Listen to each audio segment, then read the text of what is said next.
The week 5 checklist.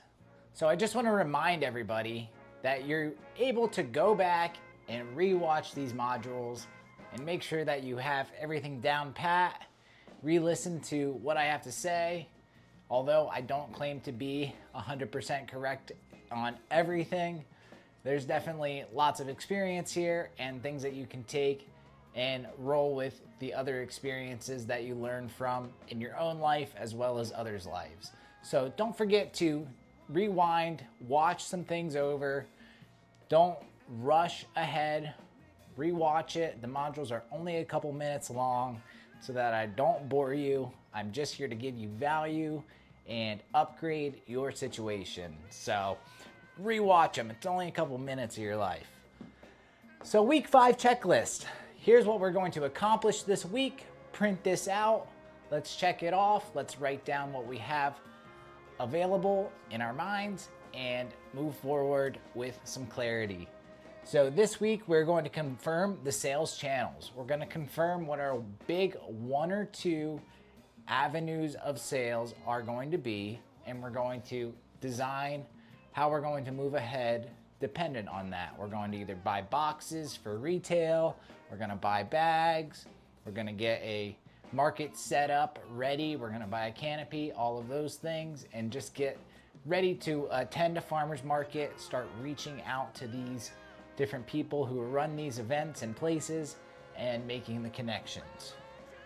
So we're gonna match our harvest volume to our sales. So this means once we start getting some sales in, once we have a couple of grows under our belt, our grow room's getting dialed in, what we're gonna do is we're gonna match how many blocks we're putting in each week to the amount of sales. Now, usually what I do is I use the round number 2 when doing this. So for every 2 pounds of mushrooms that we need to put in the grow room, I'm saying we need to put 1 block in. And that's just to give me a little bit of leeway so I have some extra at the end of the week. Because undoubtedly there are always some offhand orders that come in. So I want to be a little bit above what I really think I need each week. So let's say we need 50 pounds total. I'm gonna put 25 blocks in. And that depends obviously on the species, what time of year it is, how things are growing, yada yada. So definitely this week we'll be practicing outreach. So I want you to call at least 25 places to start. I mean, if you haven't called 25 places, I don't think you're trying that hard, because there's at least that many places, even in my area, where there's not many restaurants and not many stores. So if you're in a metropolitan area, you could probably times that by 10 and you should still have places to call. And don't just call and give up. Call them again in 6 months. Call them again in a couple of weeks. You know, we need these follow-up plans and to have the systems in place so you don't forget about those kind of things. Because I know when I got into business, I was bad at that, and I'm still working on it. So we want that basic order and tracking system, and definitely in there's a spot where you can have your follow-up appointments and things like that worked right into this if you so please. We have something called our weekly order sheet, and I'll show you it a little bit. It may not be totally covered in this. That's a little bit more in depth, but we are going to talk about the basic order and tracking system that we use using QuickBooks. And you know, there's plenty of other little platforms out there that you can use to invoice people. We use QuickBooks. It's been the easiest. It has its flaws, there's no doubt, but I believe all of them do have some difficulties. I mean, at the end of the day, it's plug and play, and that's what we're looking to do. Have something simple that even a dummy like me can understand. So plan, packing, and delivery. We're going to want to try to set up all of these things on one day. I'm super adamant about that on our farm, to get all of our customers here at the same time as possible, because it just consolidates things. We're not wasting time. We don't have multiple delivery days. It's really tough when you have people coming to pick up at 10 a.m. and then at 12 o'clock you have to take a delivery, and then somebody else is coming at 2.